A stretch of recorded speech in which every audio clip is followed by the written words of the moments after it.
En Radio Intereconomía, Sin palos en las ruedas, dirigido por Javier Font. Este programa te lo ofrece tu farmacia de confianza con el apoyo de Vidafarma. Muy buenas, ¿qué tal? Ya estamos por aquí, ya estamos en los micrófonos para contaros cosas muy interesantes, como siempre hacemos. Y hoy, digamos que vamos a hablar de algo muy curioso, que son los enigmas del cerebro y el acceso a la memoria, algo pues muy peculiar, la verdad, muy interesante. Escuchen y vean. Dicen que el cerebro humano es objeto más complejo del universo conocido, un órgano que apenas pesa 1,5 kilos y que, sin embargo, contiene más conexiones neuronales que estrellas hay en una galaxia. No sé quién lo ha contado, pero esto lo dicen.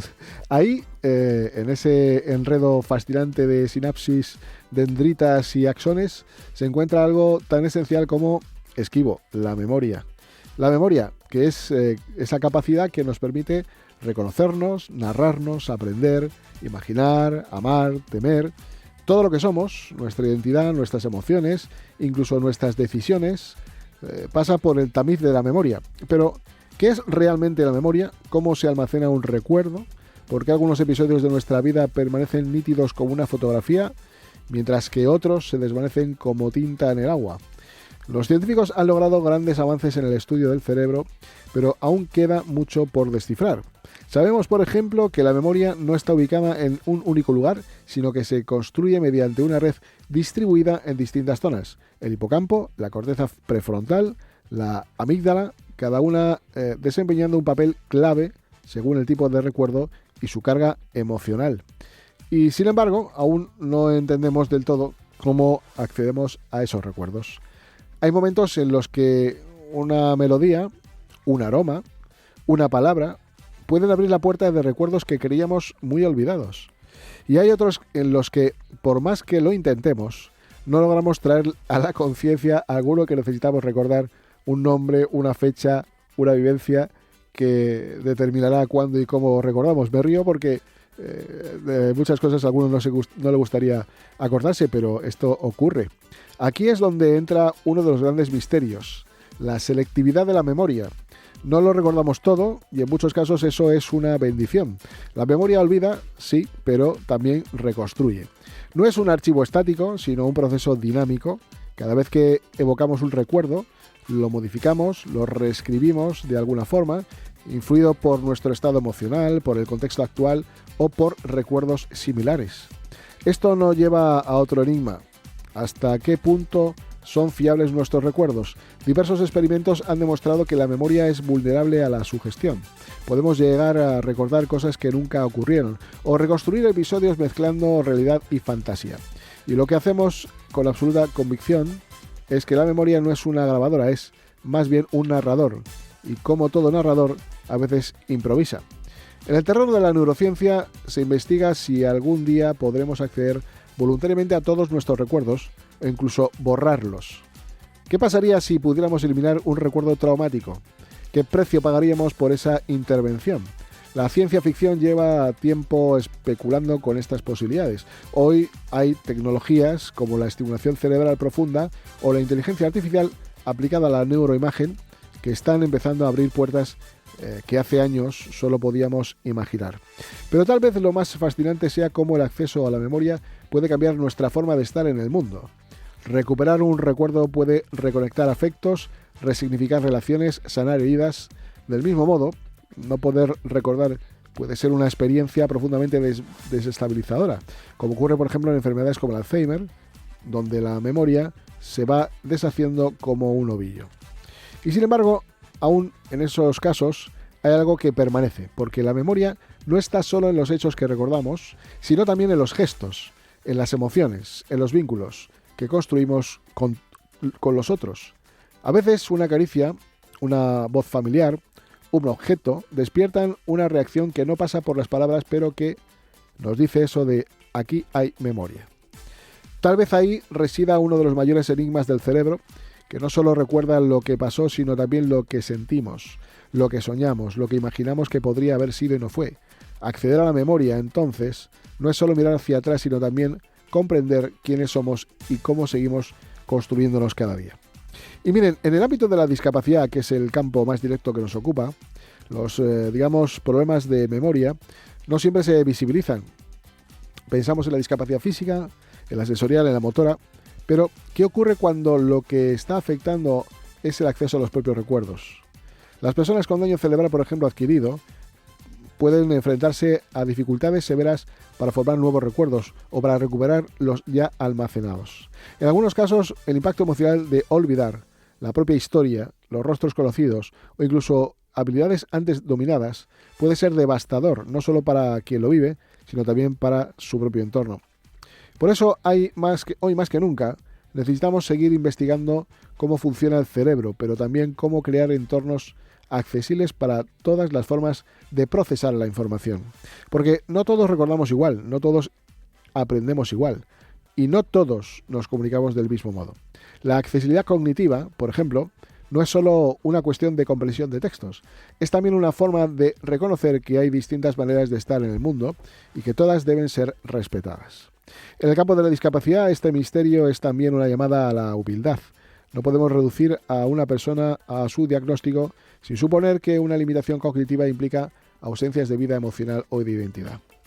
Hay personas que no pueden expresarse verbalmente, pero tienen una rica vida interior. Hay quienes no pueden recordar hechos concretos, pero conservan memorias emocionales profundas. Y hay quienes necesitan apoyos constantes, pero siguen teniendo derecho a una vida plena, digna y significativa. Miren, el cerebro de la memoria, en este contexto, no es solo una función cerebral, es también un derecho, el derecho a que se respete nuestra historia, aunque no podamos contarla con palabras, el derecho a que se valoren nuestras formas de recordar, aunque no encajen con los modelos tradicionales, y el derecho a recibir apoyos personalizados que reconozcan que detrás de cada cerebro hay una persona única e irrepetible.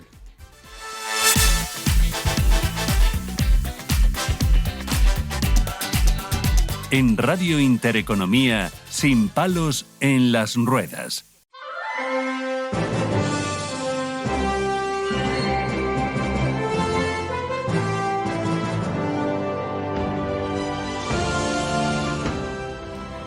Y bueno, para que nos aclaren muchas cosas de lo que hemos comentado en el editorial, aquello de la memoria, aquello del recuerdo, aquello que recordamos por el olfato, por el oído, bueno, por cualquier cuestión que se nos aparezca, esa correlación de ideas que nos hace a veces recordar mucho tiempo atrás vivido. Tenemos ni más ni menos que al doctor Martín Loeches. Sí. Es neurocientífico español y catedrático de psicobiología de la Universidad Complutense de Madrid. Dirige la sección de neurociencia cognitiva del Centro de Evolución y Conducta Humana de la Complutense. Y bueno, su investigación se centra en el cerebro humano y la cognición, incluyendo la atención visual, la memoria de trabajo y el lenguaje. Además, pues bueno, le recomiendo varios libros que ha escrito, como La mente del Homo sapiens, ¿no? El cerebro y la evolución humana, escrito en el 2007, o por ejemplo El cerebro social, porque estamos diseñados para conectar con los demás. Y empiezo por eso, doctor. ¿Por qué estamos diseñados para conectar con los demás? Bueno, la verdad es que es... buenas tardes, ante todo. Es una muy buena pregunta y, de hecho, la respuesta es: así somos los seres humanos. De hecho, es como un pez que se muerde la cola, ¿no? Por un lado, nos sorprende que haya otros primates, porque lo que nos define es que somos primates, que han evolucionado de una manera distinta a la nuestra. Y entonces uno puede pensar, bueno, pues ¿por qué los chimpancés, por ejemplo, no tienen un lenguaje como el nuestro, no tienen esa capacidad intelectual como la nuestra, no tienen un cerebro tan grande como el nuestro? Y parece ser que ha habido algo ahí, un factor impresionante, que es el que ha hecho la presión evolutiva durante millones de años, que es el hecho de que convivir en grupos grandes como los nuestros era difícil. Había que almacenar mucha información sobre cada uno de los demás miembros del grupo, había que intuir lo que tenían en su cabeza, había que intentar ocultar lo que yo tengo en la mía. Todo eso, esa serie de dificultades son las que hicieron un cerebro cada vez más grande para poder convivir en una sociedad cada vez más compleja. Y eso fue lo que al final nos dio la inteligencia que tenemos a día de hoy, los seres humanos. Entonces estamos diseñados para conectar con los demás, y ese simple diseño es el que nos ha hecho tan diferentes. Quizás, digamos que podríamos decir que nos retroalimentamos unos con otros. Sí, y así ha sido durante millones de años. Es decir, la retroalimentación ha ocurrido a nivel filogenético, es decir, a nivel de especie especie, durante cientos de miles de años, unos a otros, el que no conseguía tener una buena posición en el ranking, en la jerarquía social, sí, dejaba menos descendencia, pero luego también ha habido una competencia, un modelamiento entre unos y otros a nivel ontológico, a nivel de cada uno de nosotros. Igual, ¿no? O sea, los demás me van enseñando cosas, yo voy enseñando a los demás y uno va aprendiendo a convivir con, contra y para los demás. Claro. Para que lo entendamos, porque claro, vemos un cerebro y ver lo que hay ahí dentro es muy complicado. ¿Qué tipo de información hace un científico o capta un científico en el análisis de un cerebro y cómo uno puede saber que en la parte prefrontal hay una información y en la parte occipital hay otra? ¿Cómo podemos saber esa información? Sí, bueno, muy sencillo. Hay o al menos así me lo parece a mí, ¿no? Claro. Hay varias técnicas que nos permiten estudiar el cerebro. Por un lado podemos decir, hay un grupo de ellas que se llaman estructurales, que es ver la estructura del cerebro, sobre todo, que es además la que más se ha utilizado en neurociencia durante décadas.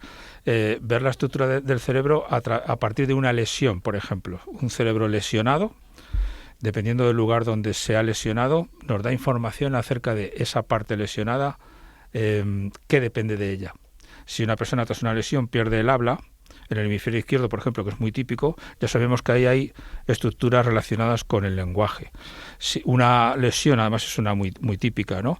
En el lóbulo prefrontal, en las regiones prefrontales, conlleva que esa persona no se autocontrole bien, tenga problemas de atención, esté desinhibido, no se comporte bien en sociedad, no tenga planes para el futuro. Luego ya sabemos que esa zona tiene que ver con esos aspectos, ¿no? Y luego, en las últimas décadas, afortunadamente, podemos estudiar el cerebro en cualquier persona, sin necesidad de que tenga una lesión, simplemente estudiando su función. Y aquí hay varias aproximaciones. Una es una técnica ya bastante antigua, que es la electroencefalografía, la actividad eléctrica cerebral, que la cogemos con unos electrodos y nos dice más o menos en qué zona del cerebro está habiendo mayor actividad o menor actividad. Y luego hay otra que es buenísima y me encanta, que es la resonancia magnética funcional, que lo que mide es el flujo de sangre que hay en cada parte del cerebro. Y es que el flujo aumenta en función de que se haya utilizado esa zona. Y no hay que abrir la cabeza de nadie para saber ese flujo sanguíneo. Es una propiedad paramagnética del oxígeno de la sangre, y eso lo detecta la resonancia magnética, que nos pueden hacer en cualquier hospital, siempre y cuando tenga un mínimo de 3 Tesla, que muchos hospitales lo tienen, de capacidad del imán, y se permite ver cómo el flujo de la sangre va cambiando de un lugar a otro en función de lo que uno esté haciendo. Ha hablado, doctor, de la mayor o menor actividad. Entiendo que hay mucha electricidad en el cerebro. Bueno, el cerebro está continuamente en electricidad. Es que si no tuviera electricidad estaría muerto. ¿Pero es la electricidad que todos conocemos o es otra? Sí, es la misma electricidad. Es una electricidad biológica. Está producida por un flujo de iones, es decir, de partículas elementales con una carga eléctrica que puede ser positiva o negativa, que está circulando desde el interior de las neuronas al exterior de las neuronas. Eso genera un bucle, un ciclo, y eso es lo que registramos con un electroencefalograma. Esa actividad eléctrica, porque son unos cambios en los potenciales eléctricos que se pueden detectar.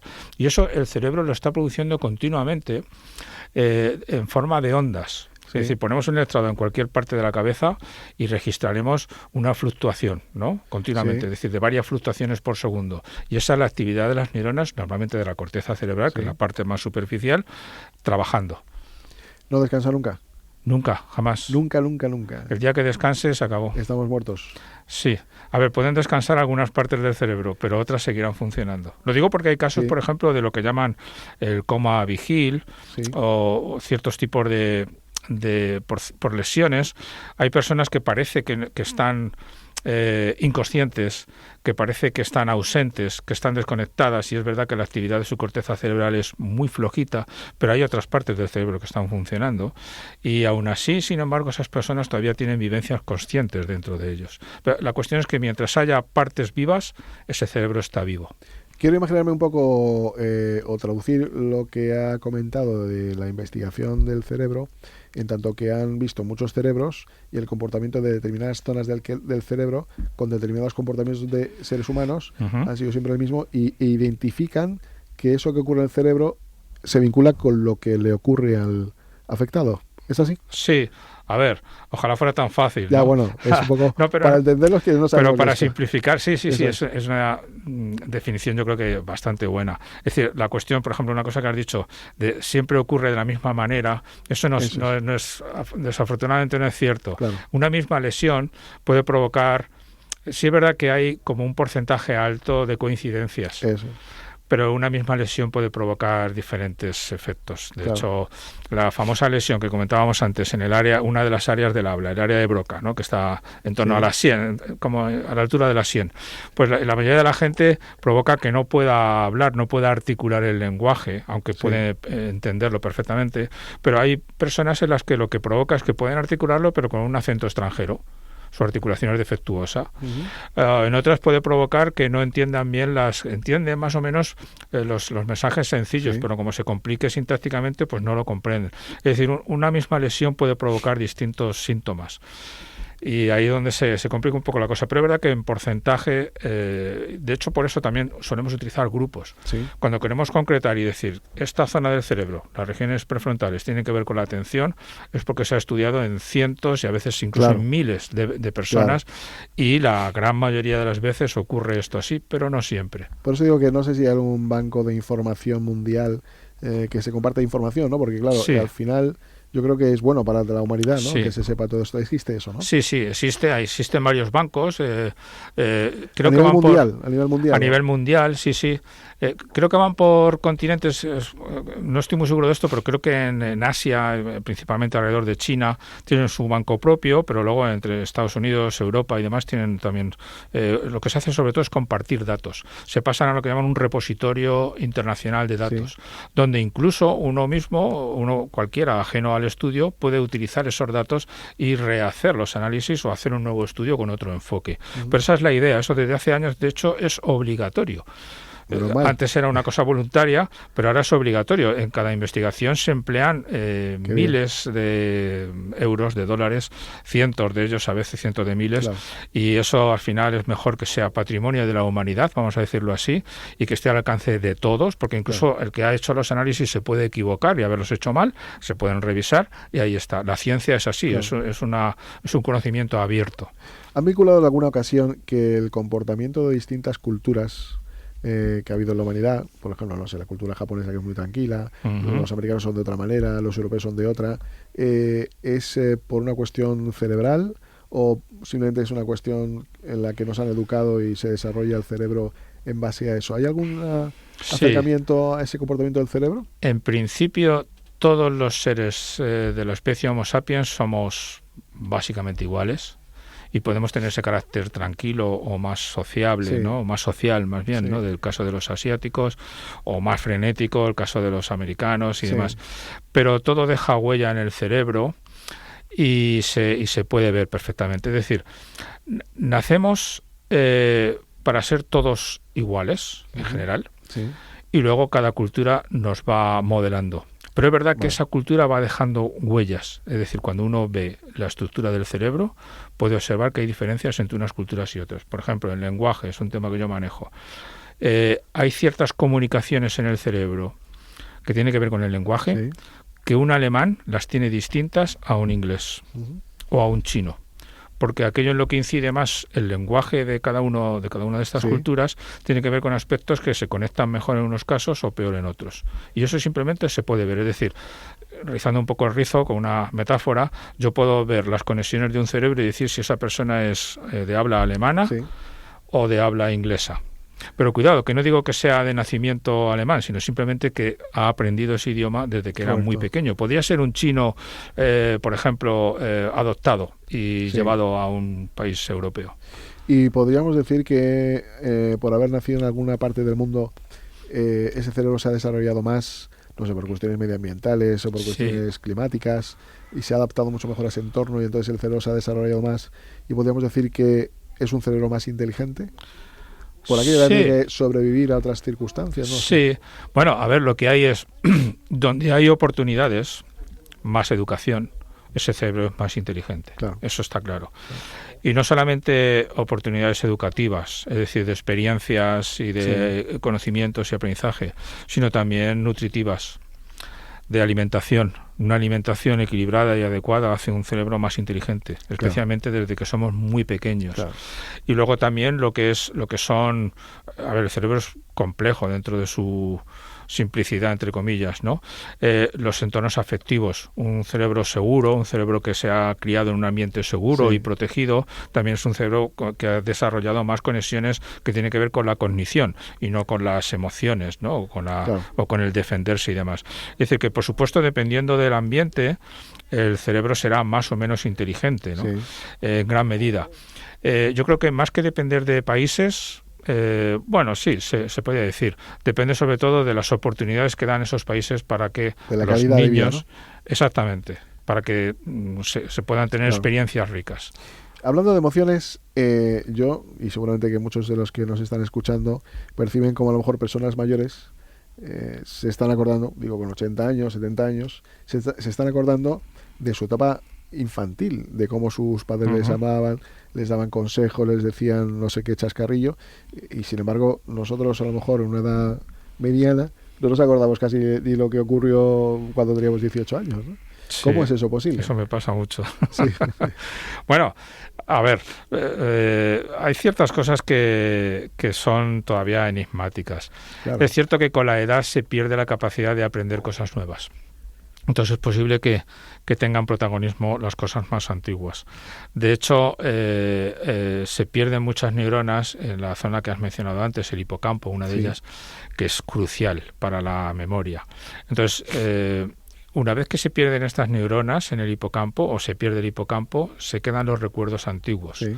Si no hay nuevos, aflorarán los más antiguos. De hecho, es típico en la enfermedad de Alzheimer que una de las zonas que más se deterioran es el hipocampo. Sí. No necesariamente, pero sí es una de ellas. Y entonces con ello es verdad que la gente tiene como una especie de regresión, en el sentido de que vive más en el pasado que en los últimos años, que en el presente. Y es porque sencillamente la maquinaria o la máquina que le permite a uno grabar nuevos recuerdos ya no funciona o no funciona bien, claro. Y entonces son los recuerdos antiguos los que cobran protagonismo. Y hablando de memoria, ¿por qué olvidamos? Bueno, buena pregunta también. A veces es queriendo y otras veces no queriendo, voluntaria ni involuntaria. Bueno, quizá a lo mejor lo podemos responder mejor diciendo por qué recordamos o qué es lo que recordamos. De hecho, tú has mencionado antes la amígdala. Sí. La amígdala forma parte de un gran circuito dentro del cerebro que tiene que ver con las emociones, el famoso cerebro emocional, o límbico, que le llaman también. Pero la amígdala es la más importante, ¿verdad? O una de las más importantes, la gran protagonista. Ella, junto con sus compañeros emocionales, deciden qué es importante y qué no lo es a cada experiencia. Es decir, yo, por ejemplo, esta experiencia que estoy teniendo ahora, seguro que me acordaré de ella durante muchos años, porque tiene su importancia, ¿vale? Entonces es la amígdala la que le informa al hipocampo, que está justamente al lado, pues están tocando, le está diciendo al hipocampo, esto hay que guardarlo. Entonces en ese momento el hipocampo genera una serie de fenómenos, de procesos, se llaman la potenciación a largo plazo, donde algunos circuitos conectados con la corteza cerebral de repente se hiperactivan. Y eso se va a mantener hiperactivo durante semanas, meses e incluso a veces durante años, para consolidar los recuerdos en la corteza cerebral. Entonces, ¿qué es lo que olvidamos? Aquello que no ha seguido este proceso, aquello que no ha sido importante, al revés de lo que conservamos. Y doctor, cuando recordamos, no lo recordamos igual nunca, ¿verdad? No, porque el cerebro es un órgano vivo. Entonces los recuerdos están latiendo, digámoslo así. Es decir, para que el cerebro pueda guardar toda la información disponible, gran parte de la información se disgrega en partes y esas partes a veces coinciden con otros recuerdos, con otras realidades. El color rojo, pues aparece en muchas cosas. El sonido de un zumbido, pues igual. Entonces es fácil que todos los recuerdos se conforman en forma de redes, de conexiones de millones de neuronas muchas veces, o de cientos de miles. Entonces es fácil que algunas miles de neuronas sean las mismas para un recuerdo y para otros muchos. Entonces es fácil que alguna otra experiencia nueva, incluso que nos venga ahora, se entrecruce, active ese recuerdo que tenemos ahí de hace 10 años, por ejemplo, y lo reconfigure. le incorpore datos nuevos que no estaban antes y que no forman parte de aquel recuerdo, y ahora nos va a parecer que sí forman parte de aquella realidad, ¿no? Entonces es lógico, ¿no? Es una cosa, y la culpa la tiene que es un órgano vivo, ¿no? No es una piedra. ¿Qué explicaciones le podemos dar seguro que nos pasa a todos, que a veces decimos, esto lo he vivido yo? Si esto el déjà vu, famoso. Ocurre, sí, ¿no? Sí. Se ha estudiado poco, porque no es fácil meter a una persona cuando tiene esa sensación en la resonancia funcional. Tiene que coincidir. Claro, se ha estudiado con una persona que parece que tiene esa sensación con cierta frecuencia por alguna patología que no quedaba clara. Entonces se le metía en la resonancia, y cuando tenía esta experiencia pues lo indicaba a los investigadores y estudiaban qué es lo que pasaba. Bueno, tampoco se sacó nada en claro. Parece que tiene mucho que ver, más que con que realmente recordemos algo que no hemos experienciado nunca, sino con la sensación de familiaridad de algo que está ocurriendo en este momento. O sea, no es un recuerdo, sino la sensación de que esto ya lo hemos vivido, que es diferente, ¿no? Correcto.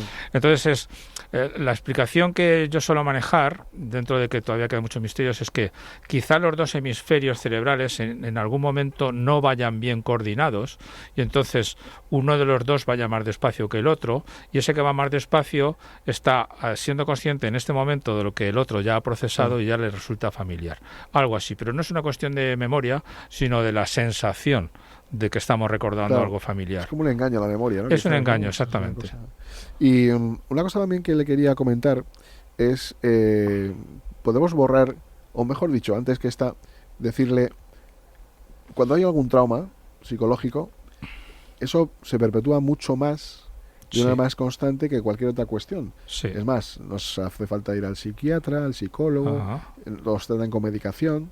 Primero, ¿eso se puede arreglar sin medicación? ¿Se puede mejorar de alguna manera, o imperiosamente hay que hacer algún tratamiento? ¿Por qué se engancha ahí tanto ese dolor a veces en el cerebro cuando vivimos momentos muy traumáticos? No sé si es que también nosotros hacemos porque no queremos que se vaya, porque nos da miedo que el recuerdo también nos entristezca, ¿no? Ya, yo no creo que sea porque de miedo que se pierda nada, aunque, bueno, es verdad que lo que ha producido esto, además se llama estrés postraumático, lo que ha producido ese trauma que ha provocado este estrés, pues el cerebro evidentemente lo consideró de tal importancia que eso había que grabarlo a fuego, y cuando se graban malas experiencias en nuestra memoria, eso condiciona toda nuestra vida, en el sentido de que ya pues tenemos miedos, pensamos que algo va a salir, las cosas van a salir mal, no tenemos optimismo en la vida, ¿no? E incluso esto ocurre mucho de manera inconsciente, es decir, no tenemos por qué ser conscientes, de hecho muchas personas no son conscientes de ese recuerdo, de ese trauma. Sacarlo a la conciencia les cuesta trabajo, ¿no? Sí. Pero está ahí y les condiciona su vida, ¿no?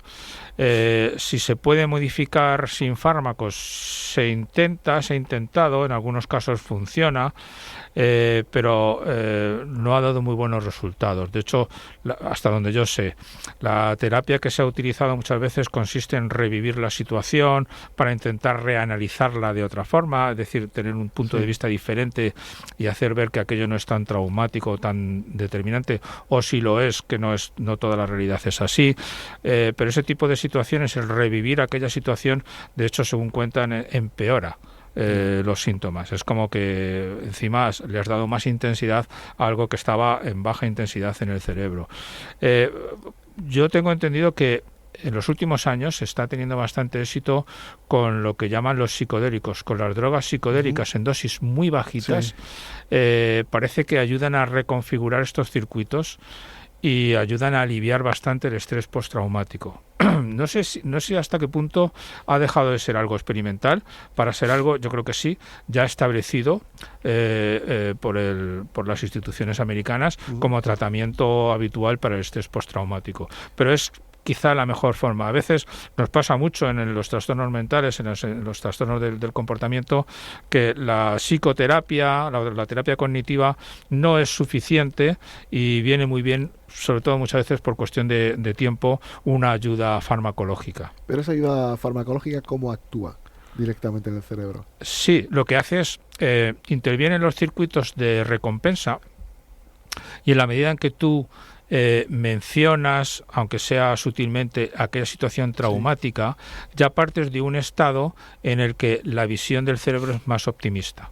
porque se están excitando con mayores niveles de neurotransmisores apropiados los circuitos que tienen que ver con sensaciones placenteras, sensaciones positivas. Y entonces, de alguna manera, estás reaprendiendo aquella situación y minimizando su importancia.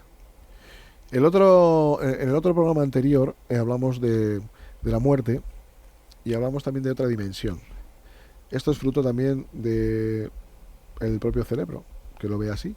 ¿O está usted de acuerdo que eso se puede producir o no? El que después de la muerte, que es como que estuviéramos en otra dimensión. Bueno, las experiencias cercanas a la muerte, sí, correcto, es un tema delicado, sí, mucho cuidado. Sí.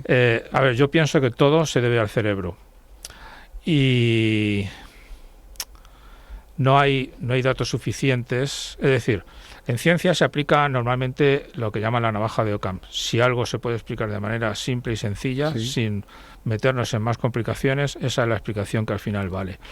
Y parece que es cierto que uno puede explicar todos estos fenómenos, todas estas experiencias extracorpóreas, todas estas experiencias cercanas a la muerte, por fenómenos cerebrales que ocurren o bien justo antes de que se paralice el cerebro, si es que realmente se paraliza, porque puede ocurrir que las máquinas no detecten actividad muy sutil que esté todavía funcionando, o justo en el momento de reanimarse el cerebro, y en ese momento se reconstruye una situación. Puede ocurrir, ya digo, antes, durante o después.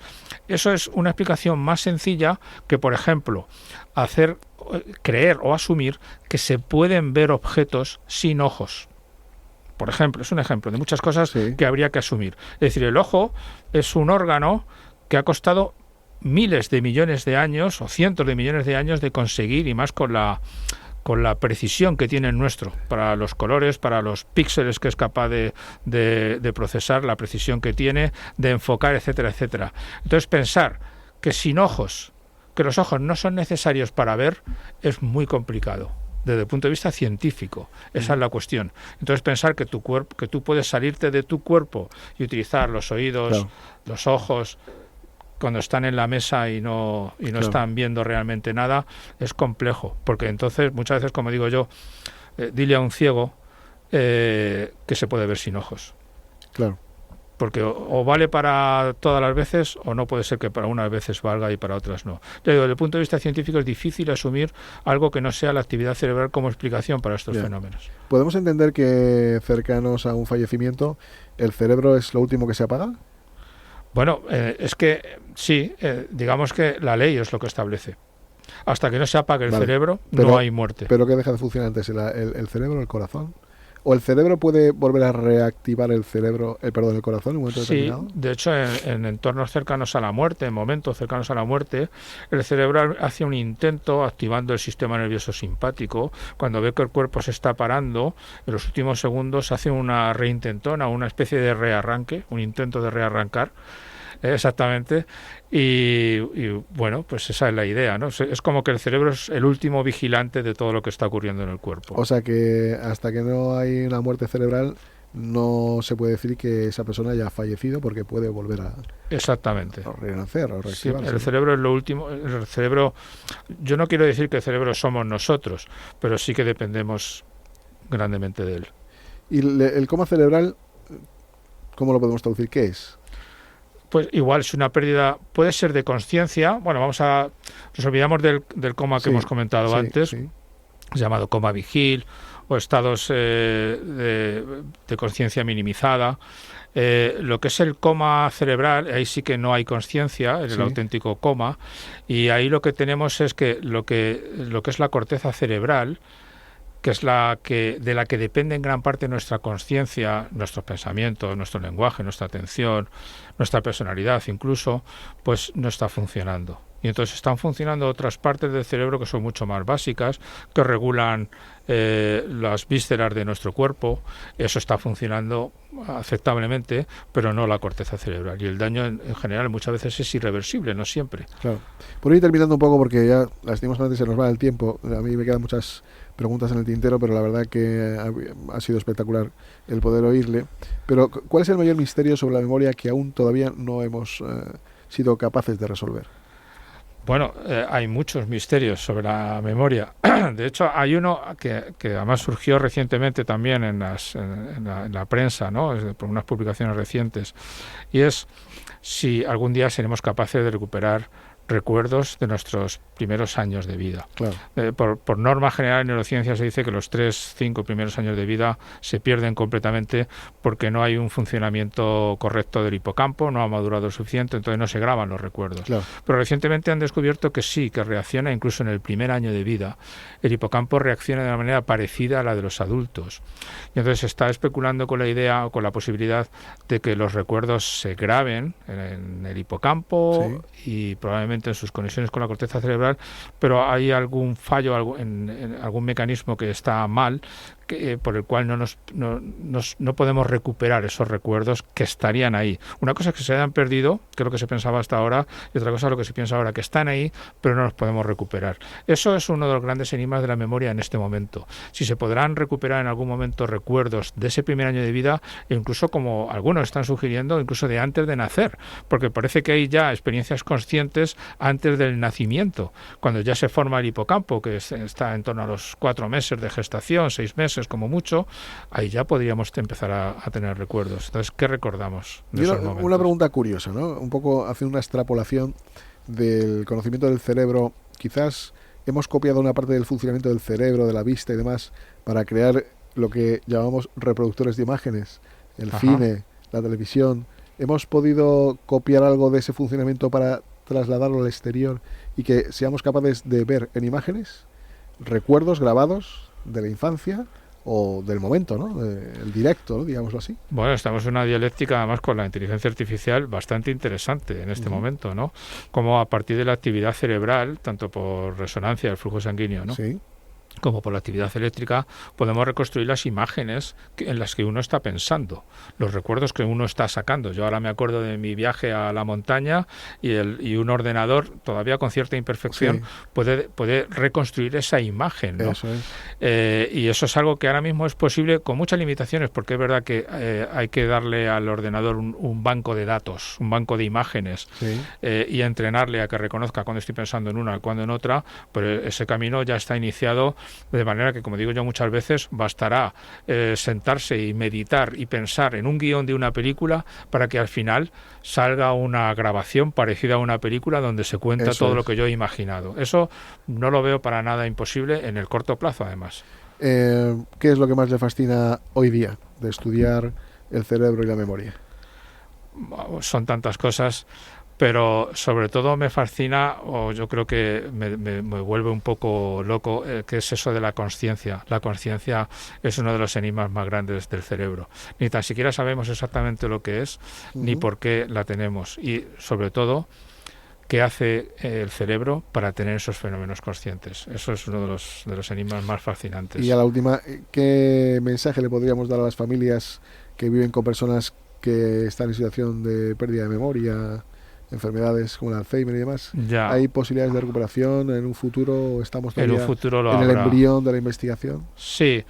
A ver, por desgracia, de hecho, en concreto la enfermedad de Alzheimer es una enfermedad muy esquiva, por desgracia. Yo ya hice la tesis doctoral hace como 30 años sobre ella, o más de 30 años, y yo creo que no hemos avanzado gran cosa, desafortunadamente.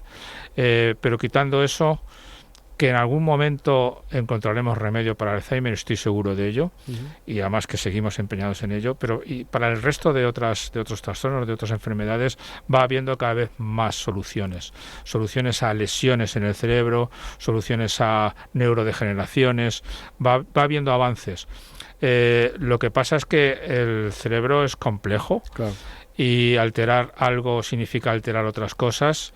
Entonces llevará su tiempo, pero yo calculo que en 10, 20 años habremos encontrado grandes avances, incluyendo para el Alzheimer. ¿No se ha identificado todavía el problema de por qué existe el Alzheimer o sí? Sí, bueno, es que es el mismo problema que había incluso cuando yo estudiaba el Alzheimer, que hablaban de la de los priones de la beta-amiloide, la proteína beta-amiloide que se acumula en exceso, y de hecho, por ejemplo, el sueño, dormir, es bueno para quitar esa beta-amiloide, por eso dicen que cuando se duerme mal las probabilidades de tener Alzheimer son mayores, pero resulta que los fármacos que reducen el beta-amiloide no necesariamente eliminan el Alzheimer. Entonces ahí empezamos con una serie de contradicciones. ¿El beta-amiloide realmente es una causa o es la consecuencia de la enfermedad?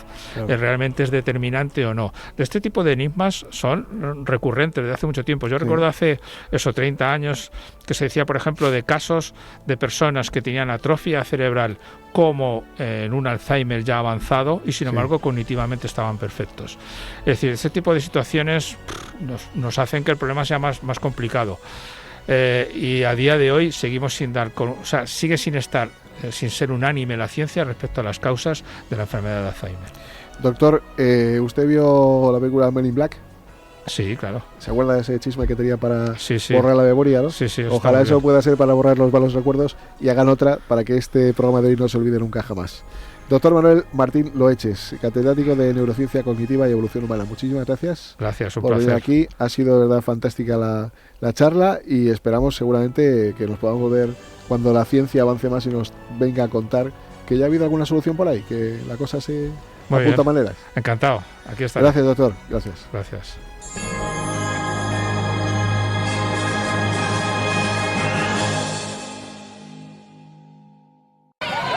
En Pasito a Pasito, damos los primeros pasos hacia el desarrollo integral de tus pequeños. Somos el centro de atención temprana especializado en brindar apoyo a niños con necesidades especiales. Próxima apertura en calle Ramón Power 54 local. Para más información llama al 91 593 35 50. El exceso de peso no es solo una cuestión de imagen, es salud, bienestar y calidad de vida. En IMEO te ayudamos a alcanzar un peso saludable con tratamientos médicos personalizados y seguros. Mejora tu energía, protege tu corazón y gana años de vida. Visítanos en imeovisidad.com y empieza hoy tu cambio. IMEO, cuidamos de ti.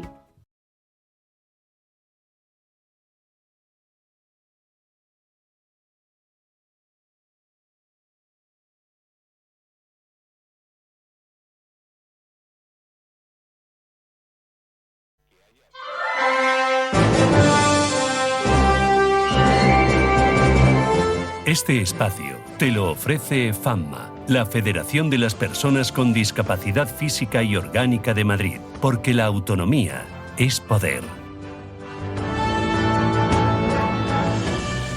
Y bueno, pues seguramente que hayan oído ustedes hablar de la terapia CAR-T. Es una terapia pues que intenta salvar la vida de muchas personas con tratamientos pues directos hacia el cáncer, ¿no? Y para ello, para quien nos lo pueda explicar, hemos contactado con el doctor Carlos Panizo Santos, que es jefe del Servicio de Hematología y Hemoterapia del Hospital Universitario de Donostia e investigador asociado de BioGipuzkoa, y lidera un equipo pionero en la implementación y desarrollo de terapia CAR-T en el País Vasco. Y por tanto le queremos saludar para que nos cuente un poco más sobre esta terapia que está dando mucho que hablar en positivo además. Doctor Carlos Panizo, buenas tardes. Hola, muy buenas tardes. Muchísimas gracias por atendernos. Para que la gente nos entienda, ¿qué es la terapia CAR-T? Vamos a ver, es un poquito difícil de explicar, pero tenemos una ventaja y es la pandemia que sufrimos por el COVID hace unos poquitos años. Hasta entonces, en realidad, la mayor parte de la gente no sabía qué era el sistema inmune.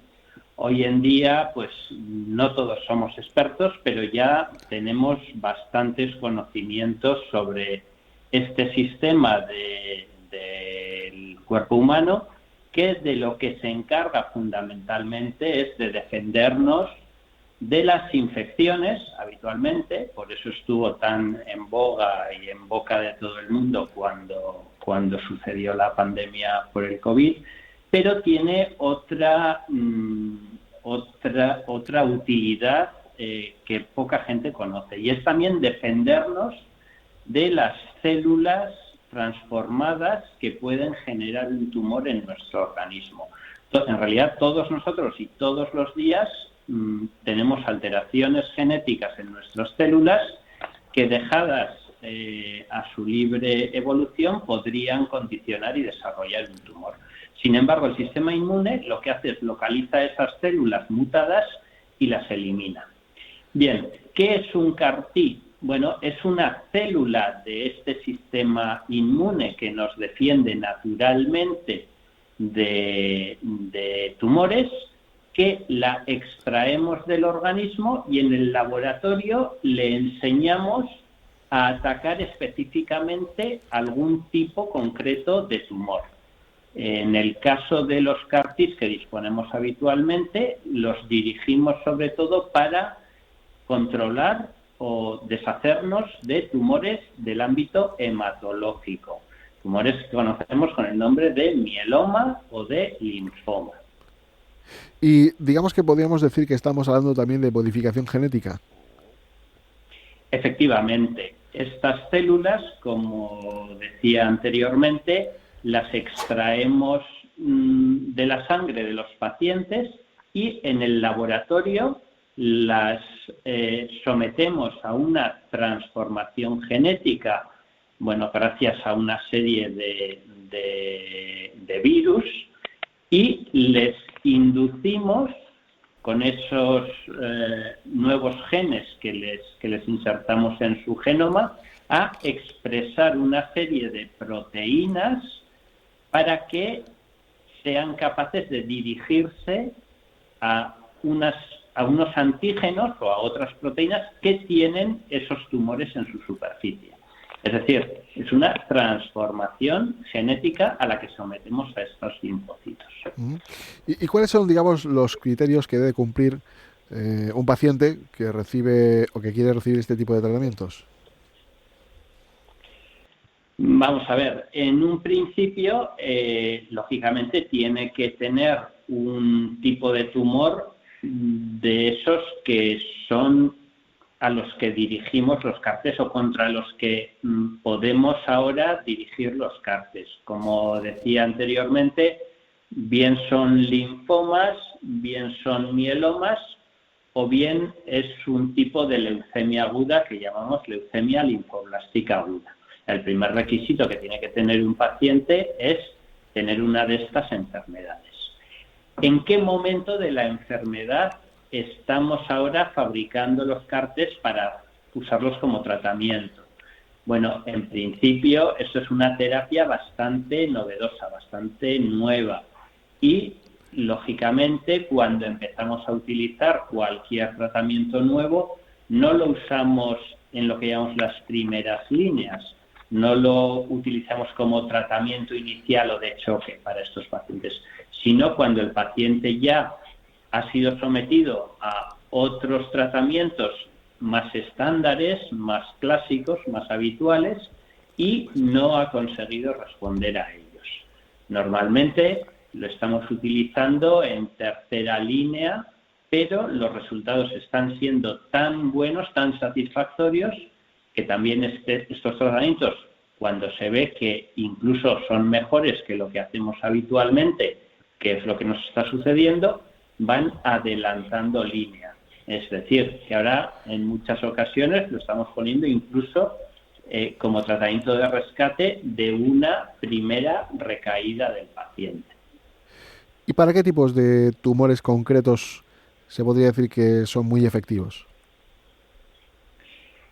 Bueno, como te digo, los tumores que más han demostrado responder a este tipo de terapia son algunos linfomas, algunos mielomas y una pequeña parte de las leucemias agudas, que son las leucemias linfoblásticas agudas. Uh-huh. Con usted, doctor, trabaja pues dos grandes también personas que trabajan con usted, que es el doctor Ander Iceta, que es líder en investigación biomédica y terapias avanzadas en Bioguipúzcoa y el Hospital Universitario Donostia, con foco en desarrollo científico y transferencia, y el doctor Dimitrios Bourantas, hematólogo clínico, responsable de calidad del programa de trasplante hematopoyético y terapias CAR-T con un enfoque en aplicación clínica y garantías del proceso. Y mi pregunta primera quería trasladársela al doctor Ander, preguntándole en qué líneas de investigación está trabajando actualmente su equipo en Bioguipúzcoa. Bueno, buenas tardes y nada, sí, me gustaría indicar eso, que realmente es muy relevante la investigación en este ámbito también porque a nivel de sostenibilidad futura de los sistemas públicos de salud, pues surgen algunos interrogantes precisamente por el gran éxito que están teniendo estas terapias, ¿no? A día de hoy estamos en indicaciones todavía relativamente poco prevalentes, pero cuando estas terapias, como se espera, pues aumenten en indicaciones en las que haya muchos más pacientes, el coste empieza a ser ya un factor de mucha relevancia, ¿no? Entonces, claro, en este ámbito se considera mucha importancia el desarrollo de productos que se denominan académicos, que al final son productos de fabricación propia en los propios hospitales, y en eso es un poco en lo que estamos trabajando. Entonces, concretamente tenemos ahora mismo 2 líneas de trabajo activas. Una es en el desarrollo de células CAR-T, también para indicaciones oncohematológicas, pero basadas en un tipo de modificación genética un poco distinta, que pensamos que va a hacer que el producto se pueda desarrollar bastante más rápido y de manera bastante más económica. Y por otro lado también estamos haciendo un producto de ingeniería tisular para deficiencias crónicas en el tímpano, en la membrana del tímpano, en el oído, y pues poder curar ese tipo de sorderas. Y esos son los 2 productos que estamos desarrollando ahora, pero estamos en búsqueda activa de más proyectos y siempre abiertos a nuevas iniciativas. Hay uno especial llamado NanoCAR-T y digamos que es bastante innovador, ¿no?, con respecto al resto de proyectos. ¿Cómo se gestó este proyecto y qué lo diferencia de los demás? ¿Qué lo hace más innovador? Bueno, pues este es un proyecto que dirige el doctor Charles Lowry en el instituto. Y sí, efectivamente, la idea que subyace al proyecto es intentar realizar lo que llamamos la transducción de las células, o sea, la introducción de este gen ectópico dentro de los linfocitos de estas células de la defensa, en vez de utilizando un virus, utilizando nanopartículas.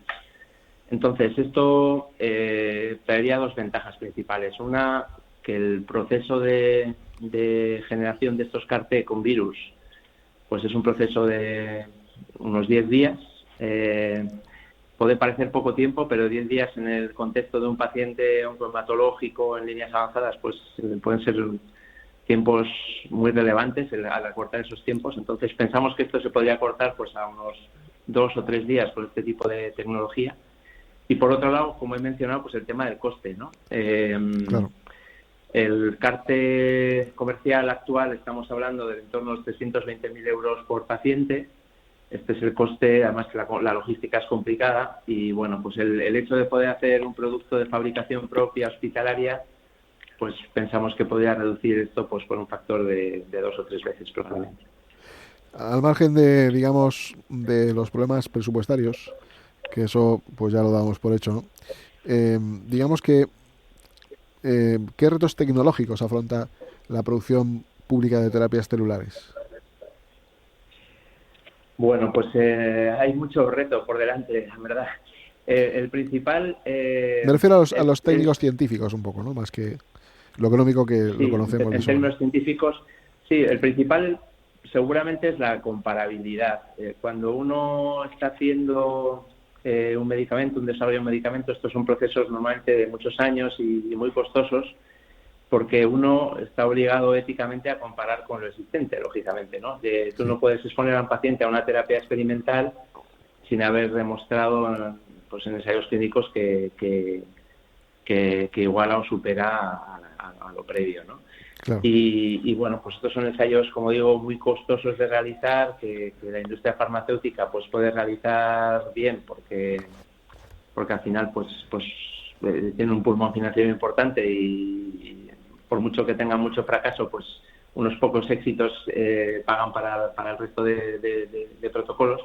Y desde el punto de vista de un hospital o de una universidad, pues claro, esto es mucho más complicado. Pero bueno, tenemos suerte en España que tenemos un ecosistema de financiación relativamente favorable para este tipo de terapias y bueno, de hecho somos, yo diría, un país pionero en Europa en el desarrollo de estos productos académicos, y tenemos algunos ejemplos pues que realmente están siendo emulados en otros países europeos. O sea que en este sentido, comparativamente con otros campos de la ciencia, estamos bastante bien.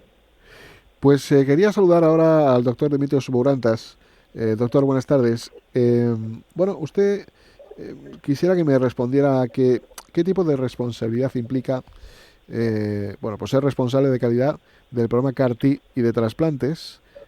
Y si vamos un poquito con retraso, como aquel diría, lo que no ocurre a lo mejor en otros países, ¿no? Porque quizás en Estados Unidos, pues a lo mejor los, digamos, escenarios son distintos a la hora de hacer la prueba clínica, etcétera, etcétera. Es decir, ¿los avances se hacen más deprisa fuera que aquí?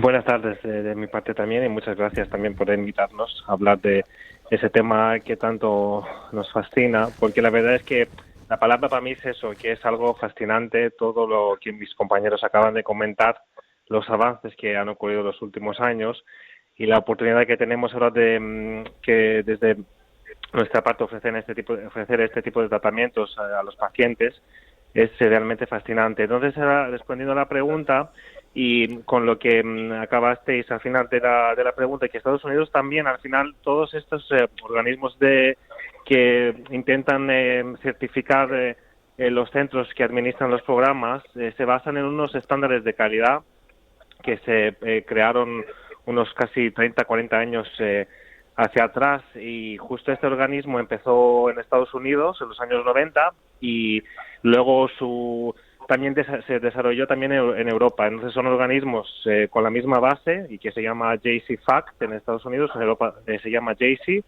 y es un organismo que es el único organismo oficial en Europa que acredita los programas y los hospitales que gestionan este tipo de tratamiento y administran ese tipo de tratamiento, aunque sea tratamiento de trasplante hematopoyético o CAR-T. Al final son terapias celulares. Entonces, la otra parte de la pregunta, la primera parte de la pregunta, ¿qué es mi responsabilidad? Al final, como soy responsable de calidad de este programa de trasplante hematopoyético y CAR-T, mi responsabilidad es gestionar todo nuestro sistema de gestión de calidad que tenemos, en la medida que podemos demostrar a las auditorías que nos hacen, a los inspectores internacionales, y demostrar que trabajamos según estos estándares definidos de calidad y que trabajamos para producir lo mejor de los resultados. Entonces, hay una lista de indicadores y de maneras de medir esta calidad. Pero mi responsabilidad es asegurar que todos los días trabajamos según nuestros estándares internacionales.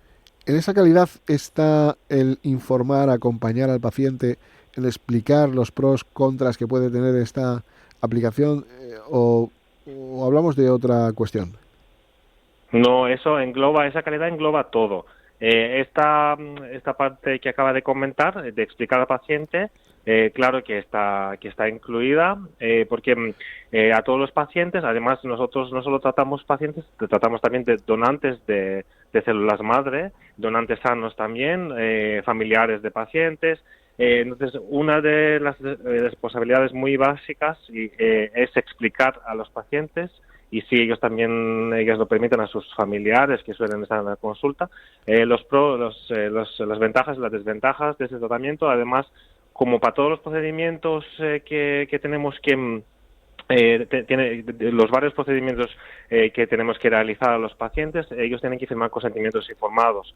En todos esos consentimientos informados se incluye toda esa información muy detallada, y a veces, aunque se debe dar información que no siempre es la más optimista, de manera que esos procedimientos también conllevan sus riesgos. Nuestra responsabilidad es contar a los pacientes todos los positivos y negativos de esos procedimientos. Don Carlos, ¿qué porcentaje de éxito tienen las CAR-T? Aquí estamos hablando de un tratamiento que ha supuesto un impacto revolucionario, ¿no? Hasta la fecha realmente contábamos en los tratamientos del cáncer, sobre todo el cáncer hematológico, que es en lo que estamos hoy, ¿no? Con la pata de la quimioterapia, la pata de la radioterapia y más recientemente la patita de la inmunoterapia, ¿no? Bueno, con estos resultados, con estos tratamientos, obteníamos una serie de resultados en estos tipos de tumores que me he referido previamente, pero que lo que conseguíamos más o menos era que los pacientes consiguiesen una buena remisión de su enfermedad, pero curarlos de forma definitiva era difícil, era raro, ¿no? Vamos a poner, por ejemplo, el paradigma del linfoma difuso de células grandes B, que es de esas 3 patologías que estamos tratando con los CAR-Ts, la más frecuente. Y este es un linfoma agresivo que con los tratamientos clásicos que he comentado, ¿no?, de quimioterapia, radioterapia o inmunoterapia, bueno, pues conseguimos que más o menos el 40% de los pacientes la enfermedad remita a largo plazo, unos 5 años o más. Pero esos otros 50% o 60% de pacientes que no respondían bien a esta terapia, su expectativa de vida era de únicamente 8 meses. Pues bien, lo que estamos consiguiendo con los CAR-Ts es, en estos pacientes que no responden a ninguno de los tratamientos habituales y que iban a vivir 8 meses de vida, que les quedaba 8 meses de vida, con las terapias CAR-T estamos consiguiendo que respondan el 75-80% de ellos, y hasta en un 60% estamos consiguiendo erradicar la enfermedad de tal forma que los estamos llegando a curar. Es decir, que, como digo, el impacto que están teniendo estas terapias está siendo tremendo, es disruptivo, es un tratamiento y por eso se ha tardado tan poco tiempo, ¿no?, en llevarlos a la práctica clínica habitual. Los primeros ensayos clínicos con estas terapias son de hace alrededor de 10 años. Se empezaron estos ensayos a desarrollar en Estados Unidos, pero como digo, 10 años después, por lo menos en España, ya son tratamientos que están totalmente implementados y son rutina. Precisamente por eso, ¿no? Porque los resultados que estamos viendo son tan sorprendentemente buenos que no podemos renunciar a que nuestros pacientes se puedan beneficiar de ellos. Pues doctor Carlos Panizo, doctor Ander Iceta, Dimitrios Bourantas, a los 3 muchísimas gracias por todo lo que nos ha estado explicando. Trasladar a todo el equipo que trabajan con ustedes nuestro reconocimiento, por supuesto, que a veces lo hacemos poco y se merecen mucho porque salvan muchas vidas y creo que es lo más preciado que podemos tener cada uno de nosotros. Así que enhorabuena, gracias, y desde luego les animamos a que sigan así y a sacar terapias para salvar muchas vidas, todas las que sean necesarias. Gracias de corazón. Muchas gracias. Un saludo a todos. Muchísimas gracias. Gracias de verdad, hasta luego.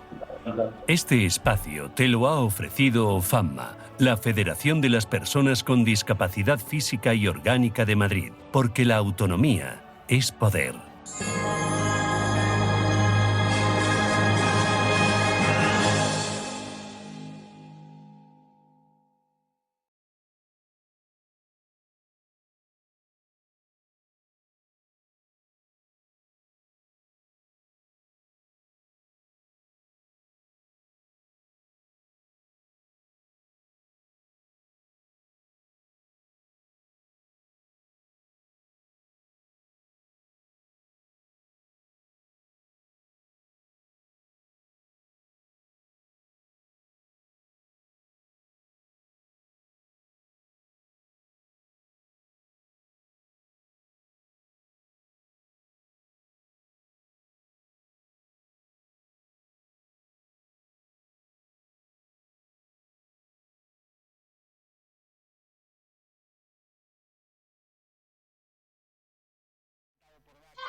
Radio Intereconomía, Sin palos en las ruedas, dirigido por Javier Font.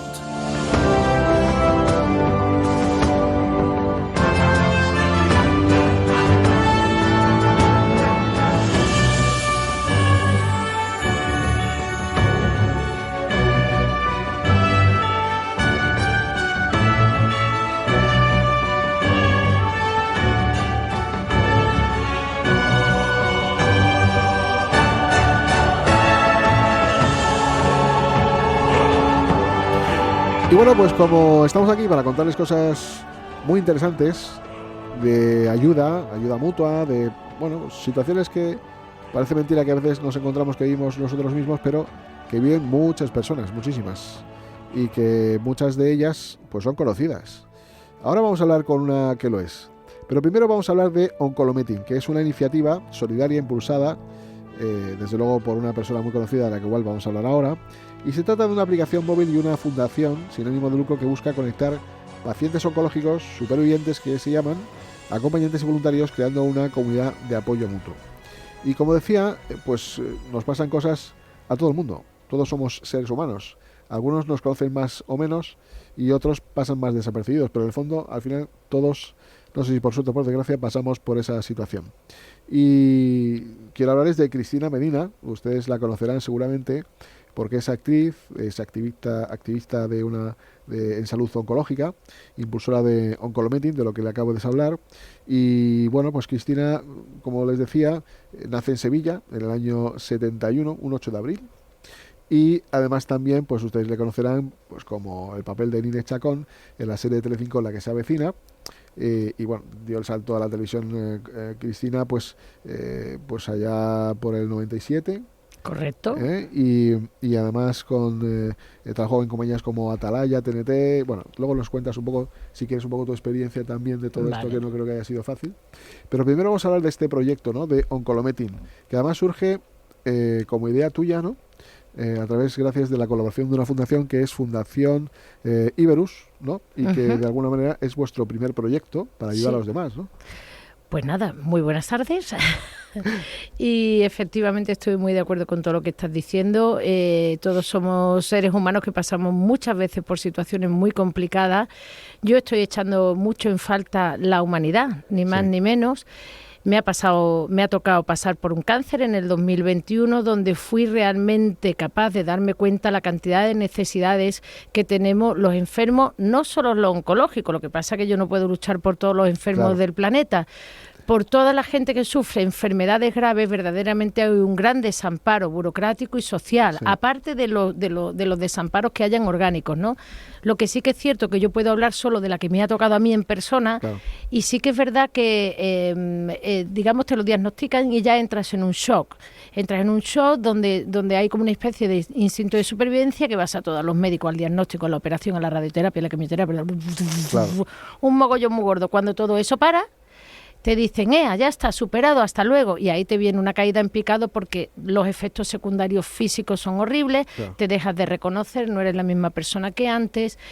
Luego, además, tu economía se ve absolutamente mermada. Tener una enfermedad es muy caro, ¿vale? Porque sí nos salvan la vida, pero para recuperar la calidad de vida estamos absolutamente desamparados los pacientes oncológicos.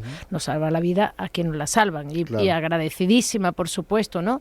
Y es verdad que la oncología está avanzando mucho y tal, pero sí que es verdad que me di cuenta de la cantidad también de una sensación que yo tenía muy grande, que era de incomprensión. Yo he estado muy bien cuidada por toda la gente que está a mi alrededor, pero nadie puede llegar a entender lo que te está pasando con una enfermedad grave hasta que no te pasa, y eso ahí me tienes que dar la razón. Nadie puede saber lo que a ti te pasa y las cosas que te pasan por la cabeza mejor que tú. Personal e intransferible. Totalmente, pero personal e intransferible. Entonces muchas veces yo, como me dediqué a poner por redes la evolución de mi enfermedad, fue más por rebeldía, decir, vale, yo puedo parar de trabajar, tengo dinero para poder en medicina y aguantar, no trabajar, gastarme dinero en medicina regenerativa para que los efectos secundarios sean menores. He podido hacer todo eso, pero yo dije, ¿quién no? Y se me comían los putos demonios, te lo juro de verdad.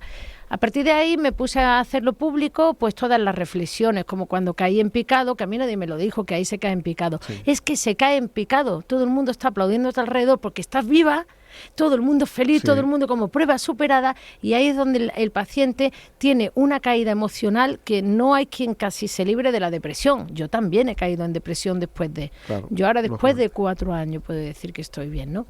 Entonces, a partir de ahí, yo difundía en redes, la gente me respondía y yo me sentía más acompañada porque la gente me estaba entendiendo. Claro. Y entonces pues me paraba la gente por la calle y tenía conversaciones con otros pacientes Sí. que eran súper sanadoras, me servían de mucho. Y entonces ya se me ocurrió esta iniciativa de abrir una plataforma donde todos pudiéramos llegar a estar unidos. No la he tirado para adelante hasta que no me he recuperado porque llevo un lotazo de trabajar que Me para mí imagino. se queda, Me imagino. porque he encontrado... Se te ve con energía, de todas maneras. ¿Eh? Sí, sí, me voy recuperando. Hombre, Me claro. voy recuperando. Y gracias a... En Navidades, fue un poco antes de Navidad, conocí a Fundación Iberus, que le presenté el proyecto y sí que nos han avalado y han digamos, pagado el software, ¿no? Entonces, Sí. junto con los chicos de Iberus, pues hemos estado trabajando en el desarrollo y es una app muy amable, es una app muy práctica porque... La gente que estamos trabajando con esa app no estamos muy finos de la cabeza en esos momentos de nuestras vidas. Lógicamente. Entonces tiene que estar muy bien. Y entonces une pacientes, supervivientes y acompañantes, que son nuestro perfil fuerte. También hay la figura del voluntario, donde al voluntario sé que se le pide DNI de todo. Claro. Y sí que lo que estamos haciendo es pon tu profesión también al servicio de los demás. Un paciente oncológico está pasando por el peor momento de su vida, le están reventando la economía, ¿qué te digo yo? Se te jode una tubería.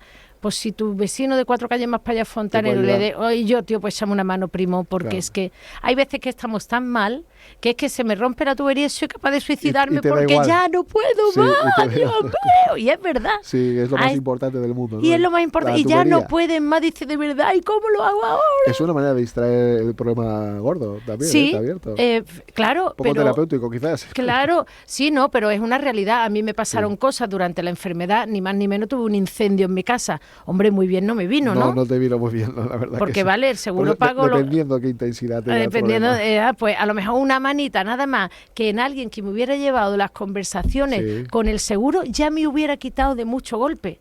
Porque en ese Sí. momento no era capaz de tener la mente lúcida para hacer. Entonces, son un montón de cosas donde la gente puede ayudar.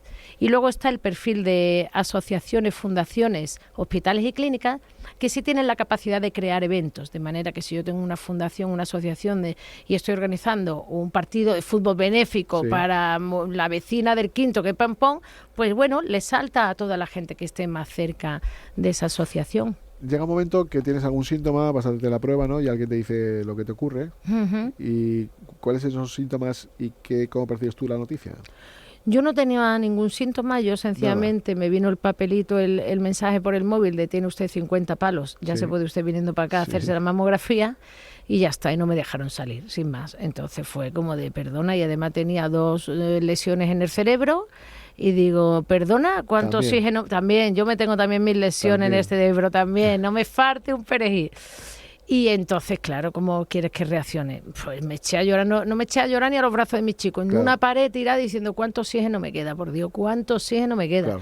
Hombre, 3 tumores en una misma mama y 2 lesiones en el cerebro, dices tú, bueno, llámame loca, pero como para asustarse Ya. me parece... Ahora estás muy bien.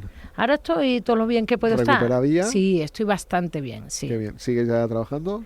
Estoy dedicando este año a Oncolomeeting, porque si Muy me bien. ponía a trabajar esto no salía, entonces no he estado trabajando. Ya. He de otra manera. currado más de lo que curraba en muchos años.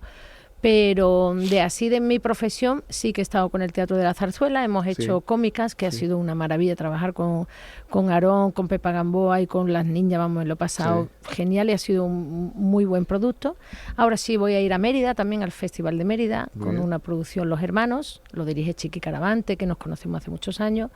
¿Y qué más te puedo contar? Y voy también a participar en una película que se llama Las 3.000 Maravillas, que tengo un papel secundario ahí, con una productora que empieza, una productora Sí. joven sevillana, con una energía maravillosa, y es su segunda película, y ahí voy a hacer una peliculita. Muy bien. Todo esto surge porque hay poco acompañamiento por parte de la administración también Ujú. y porque se echa en falta esa compartición de información sobre lo que nos ocurre a otros, ¿no? Ujú.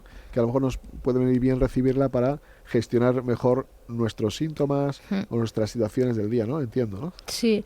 Hay muchas cosas que pueden llegar a ser de mucha ayuda. Mira, por ejemplo, yo como superviviente oncológico puedo llegar a tener conversaciones con algún acompañante de alguien que esté pasando ahora mismo por de su ser querido, se esté pasando por la enfermedad.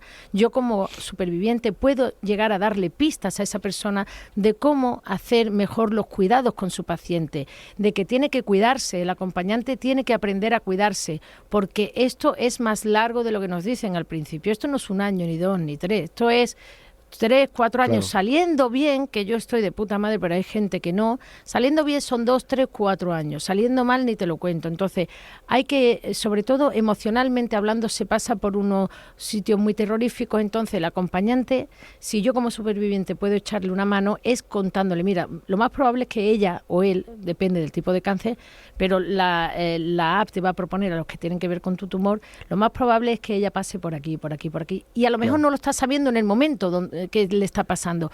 Pero ya te digo yo, ¿por qué? Porque el 80% o el 90% de pacientes oncológicos con según qué tratamientos pasamos todo, es que no somos nada excepcionales, somos una calcamonía el uno con el otro. Así es. Entonces, si yo te puedo decir a ti cómo ayudarte, de puta madre. Si tú como superviviente con otra que esté pasando por ese lugar, yo le digo, pues mira, tal, y ella, yo he tenido conversaciones por la calle que han sido maravillosas de, pero ya te pasaba, que no sé qué, no sé cuánto, y yo sí, y además, pim pom, ¿en serio? Y además, y al final de dar, mira, se me pone pelo de punta, de darme unos abrazos y decir muchas gracias porque me ha servido la conversación, porque esa persona, hay un momento, por ejemplo, por el que pasa la mayoría de los pacientes oncológicos, cuando convivir con dolor, ya sabes tú, es una grandísima putada como la copa de un pino.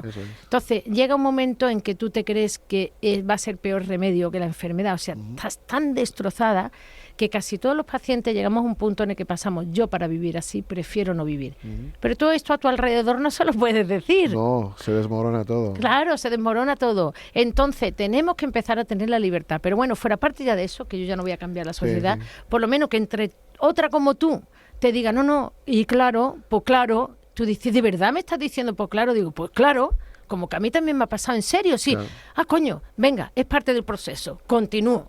No pasa nada, caemos, por supuesto que caemos, lloramos, por supuesto que lloramos, hay que seguir. Todo, por supuesto, que parece que tengamos que estar todo el rato animada, ánimo, que el ánimo, si no te animas te mueres. No somos héroes. Hostia puta, qué presión, exactamente, no somos héroes. Aparte que hay mucha presión con el ánimo, es que el ánimo es muy importante. Parece que si tú no estás cantando por bulería te vayas a morir. Oye, y yo no veo a tanta gente animada a mi alrededor, también te lo digo, veo mucho triste y mucho bueno, y no les pasa nada. Ahí estamos. Y nosotros tenemos que estar aquí bailando todos los días. No, hay que permitirse esas emociones, son humanas. Oye, yo quiero saludar a alguien importante también en este proyecto, por supuesto, que es la directora de comunicación de Fundación Iberus, a Sandra Parrilla. Hola Sandra, ¿qué tal? Buenas tardes, encantada de estar con vosotros. Yo creo que lo primero que harás, nada más levantarte, es llamar a Cristina para que te alegre el día, ¿no? Hombre, la verdad es que actitud no le falta. Tiene toda la razón en que no hay que estar en una nube de azúcar en ninguna situación, enfermos o no, pero la verdad es que una buena actitud mejora mucho cualquier situación.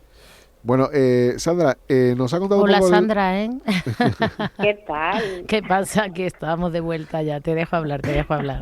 Estamos, hablando de Oncolomeeting, que es un proyecto que gracias a vosotros ha podido crearse, ¿no? Y ahora a partir, creo que del día 21 de junio, pues ya estará en la App Store y en Google Play, si mal no recuerdo, con lo cual, fantástico.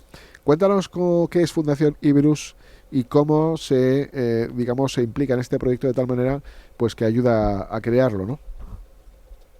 Pues como ha contado Cristina, una persona que tenemos en común, una profesional de la tecnología, que conoce bien Fundación Iberus y que es hermana de uno de los médicos de Cristina, nos puso en contacto porque sabía de su idea y sabía que nosotros le podíamos ayudar. Fundación Iberus es una fundación que tiene el propósito de conectar personas y tecnología con el objetivo de construir un futuro con más oportunidades para todos. Y para construir ese futuro que nosotros vislumbramos, trabajamos con una fuerte visión humanista, que es lo que decía Cristina. Ha echado en falta humanidad en el mundo, en las enfermedades y en muchas otras cuestiones.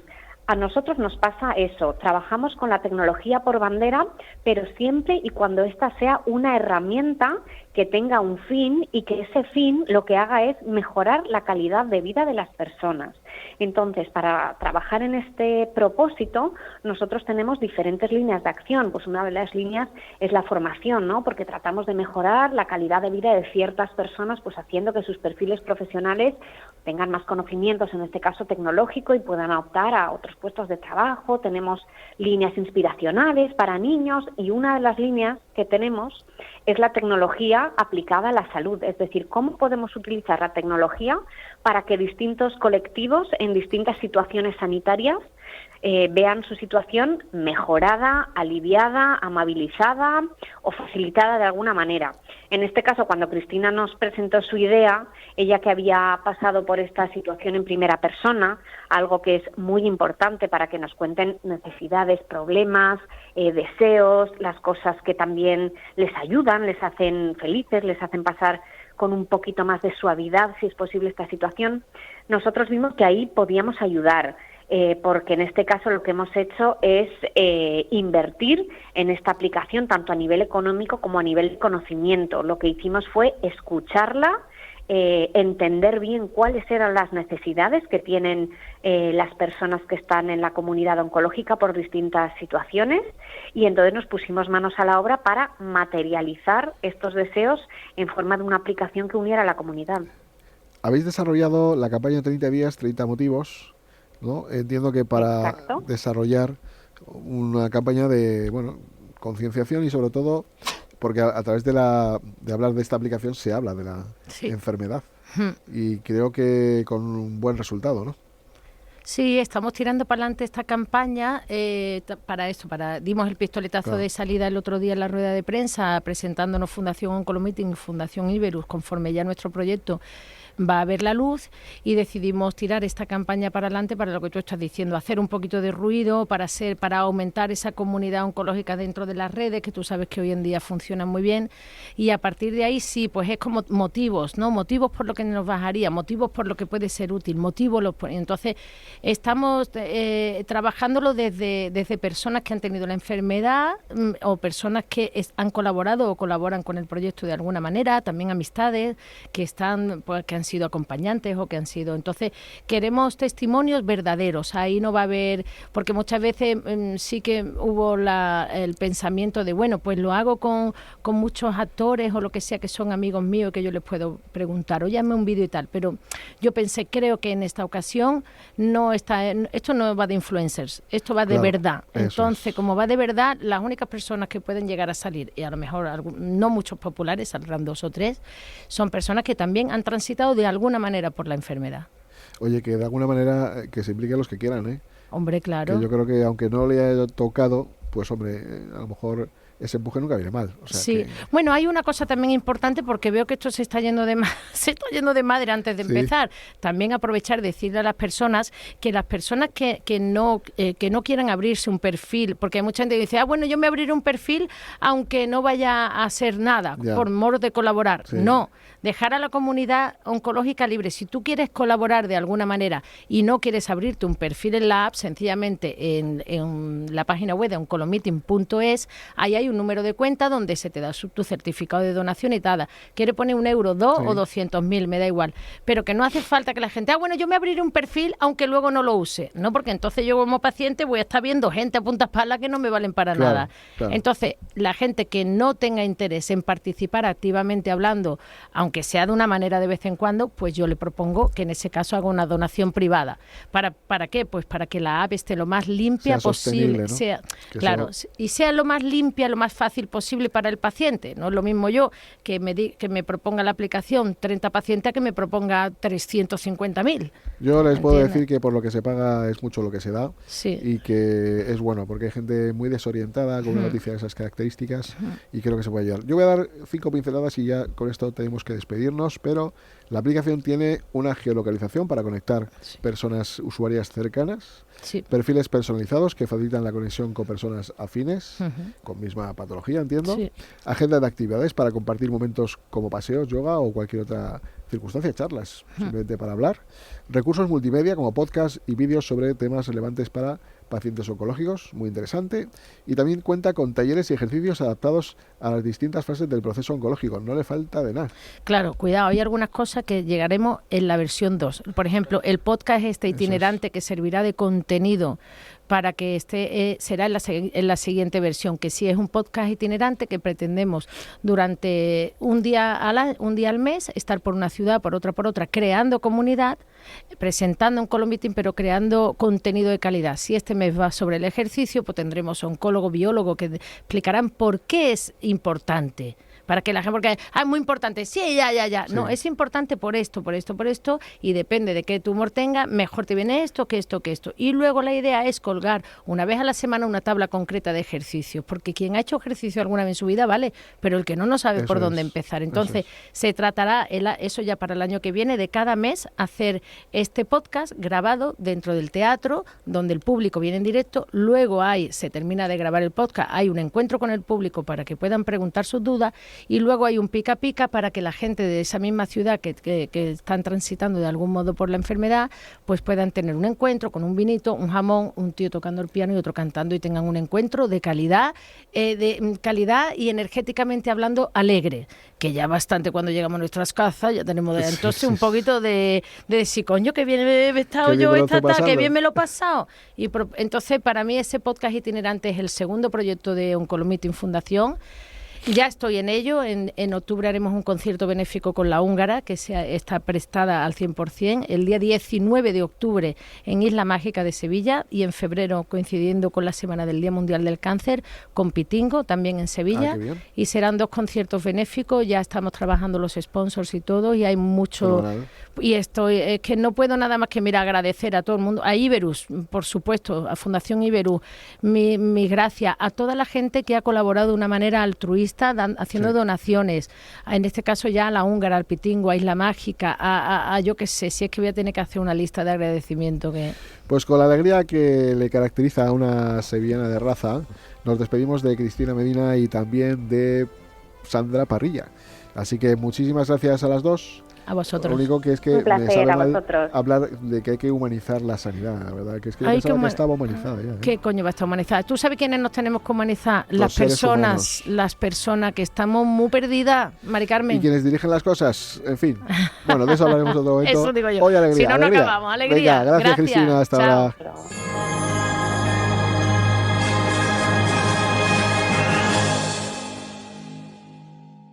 En Radio Intereconomía, Sin palos en las ruedas, dirigido por Javier Font. Y nada, sean felices con 24-7-365, que yo lo soy, todos lo somos. Mucha felicidad. Hasta la próxima, hasta luego.